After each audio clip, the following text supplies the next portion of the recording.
Vamos a ver los criterios de interpretación del Canon 1095 según el magisterio de Juan Pablo II y Benedicto XVI. Canon 1095, que es uno de los cánones, como saben, si no el canon más invocado por los tribunales eclesiásticos, en el que se establecen los criterios para determinar cuándo una persona es incapaz de entregarse como esposo, de prestar el consentimiento.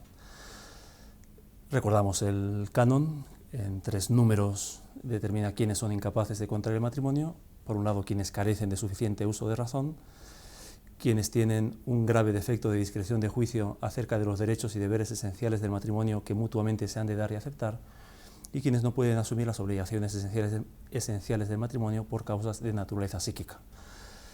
El conjunto del canon, aunque no solamente se refiere a las enfermedades psíquicas, sino también a trastornos de personalidad o a situaciones transitorias en las que uno no tiene el pleno dominio de sus facultades intelectivas y volitivas, hacen relación, no exclusivamente, pero sí principalmente a las condiciones de déficit psíquico, ¿no?, como vemos en la diapositiva de Van Gogh. El punto de partida para interpretar el canon 1095 y todos los cánones que se refieren a los capítulos de nulidad del matrimonio, el punto de partida es la presunción de validez y de capacidad. Mientras no se pruebe lo contrario, el matrimonio se presume válido. Mientras no se pruebe lo contrario, quien se casa se presume que puede hacerlo y quiere hacerlo, porque hace aquello hacia lo que inclina la misma naturaleza, ¿no? La presunción de validez del matrimonio, siendo similar a la presunción de validez de cualquier acto jurídico realizado según los elementos externos, como establece el canon 124, siendo similar a las dos presunciones, en el caso del matrimonio tiene como un plus de una fuerza especial la presunción, porque a diferencia de otros actos jurídicos, el acto de casarse es algo que está inscrito en la misma naturaleza. Uno, cuando se casa, hace aquello hacia lo que le inclina la misma naturaleza. Por eso se presume que quien se casa puede y quiere hacerlo.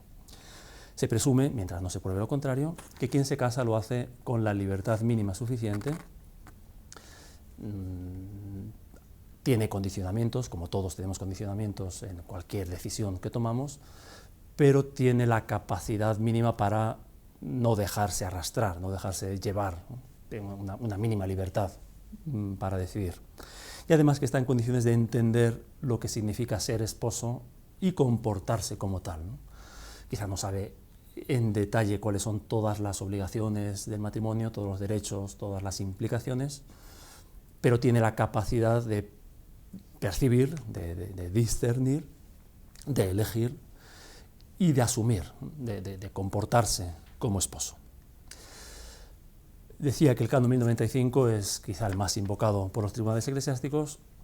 En algunos ámbitos, según el magisterio de Juan Pablo II y Benedicto XVI, y de la asignatura apostólica, el órgano de la Iglesia que vela por el recto ejercicio de la justicia en los tribunales de la Iglesia, este canon a veces ha sido aplicado con una cierta superficialidad. A veces el Papa se ha referido a abusos, depende en cada caso. Una cierta, o por lo menos digamos, un criterio no uniforme. El canon prevé los casos en los que una persona sufre una anomalía psíquica por la que no está en condiciones de entregarse como esposo, ¿no? Tiene que ser una anomalía que está presente en el momento de la celebración del matrimonio, no algo sobrevenido, no una depresión, no un trastorno, no una alteración psíquica, una anomalía psíquica acaecida mucho tiempo después de la celebración del matrimonio. Es irrelevante si resulta sobrevenida con posterioridad. Ahí se plantea la cuestión si sobrevino con posterioridad pero estaba latente en el momento de la celebración. Para eso se acude a la opinión, al parecer del perito, como veremos en otra lección. Y la anomalía tiene que ser lo suficientemente grave como para impedir, como decía antes, algo tan natural como casarse, algo hacia lo que lleva la misma naturaleza. Para determinar quién es capaz, quién es incapaz, como aplicar el canon 1095, se siguen 2 criterios, ¿no? En otra lección hablaremos del recurso que prevé el derecho a acudir a un experto, a un perito, para que dé su parecer acerca de las condiciones psíquicas del sujeto, un criterio médico sobre el estado mental de la persona en el momento de casarse, y un criterio jurídico que tienen que armonizarse. Al final es el juez el que decide si la persona era capaz o no sobre la base de los elementos de que dispone, entre ellos el parecer médico. Juan Pablo II y Benedicto XVI, es el título de esta exposición, se han referido, sobre todo Juan Pablo II, a estos criterios para la interpretación del Canon 1095, teniendo en cuenta que la aplicación no era uniforme en todos los tribunales, que se prestaba a ciertos abusos. Y lo ha hecho, como saben, el Papa cada año, al comienzo del año, en enero o febrero, dirige un discurso al Tribunal de la Rota Romana, que es como programático para el Tribunal de la Rota y para todos los tribunales en la Iglesia. Un discurso, decía, programático y además centrado cada año en un tema central, ¿no? Aunque luego toca también temas colaterales. En estos discursos a la Rota, Juan Pablo II en muchas ocasiones se refirió a la interpretación del Canon 1095. En dos de ellas de manera específica, en muchas otras de manera indirecta, pero en dos de ellas de manera específica, en los discursos del año 87 y 88 del siglo pasado. Y 20 años después, en el discurso del 2009, Benedicto XVI retomó aquellos criterios que había ofrecido Juan Pablo II en sus discursos a la Rota para hacer una síntesis, ¿no? La síntesis de Benedicto XVI la veremos ahora en 3 o 4 puntos en los que presenta aquellas consideraciones de Juan Pablo II en forma de máximas, ¿no? De principios, de criterios que hay que tener en cuenta. Criterios que en definitiva explicitan lo que dije hace un momento, que las dos dimensiones, médica y jurídica, tienen que compenetrarse, pero hay que distinguirlas. En primer lugar, la distinción entre una madurez psíquica, que sería el punto de llegada del desarrollo humano, y la madurez canónica, que es el punto mínimo de partida para la validez del matrimonio.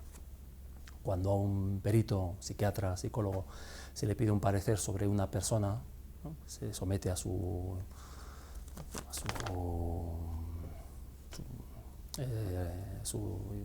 diálogo y tiene que hacer su diagnóstico el perito.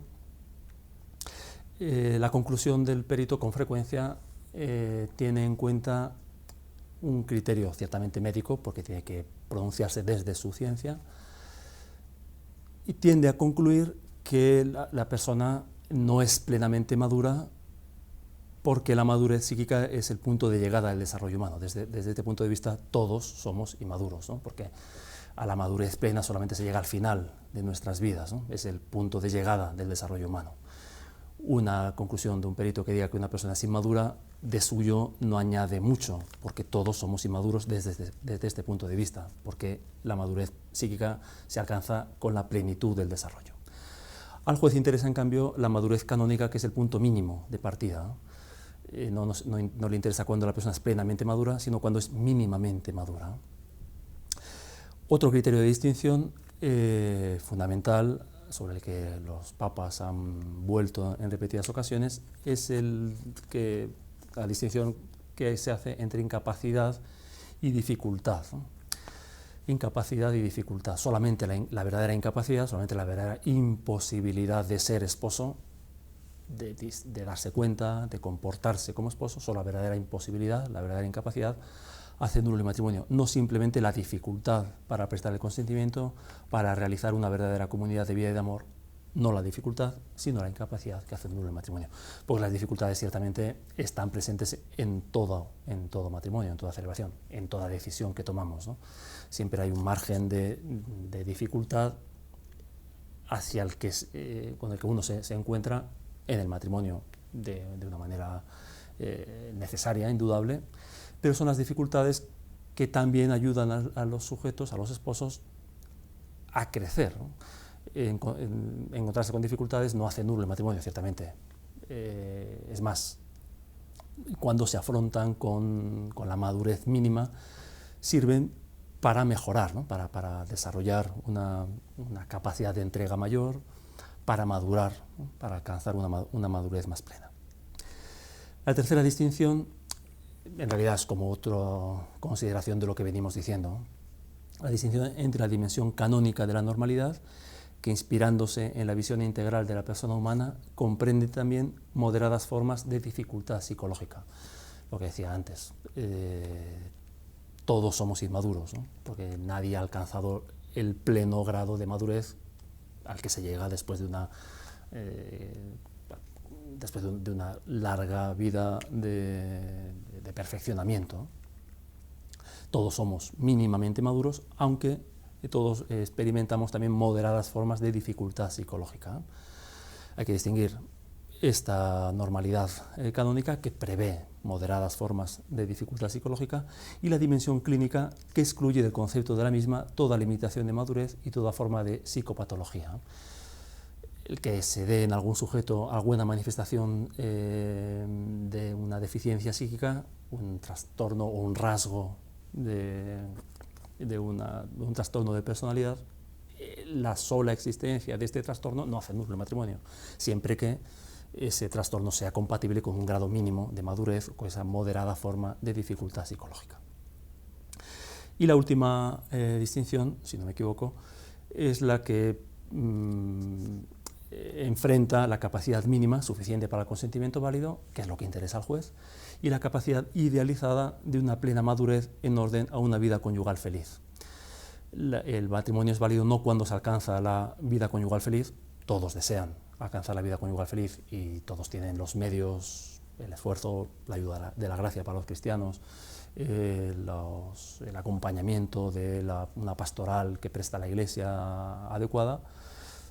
Todos tienden a una vida conyugal feliz, pero el hecho de no alcanzar la vida conyugal feliz no comporta, el hecho de que el matrimonio fracase no comporta, no es sinónimo de que el matrimonio fue celebrado inválidamente.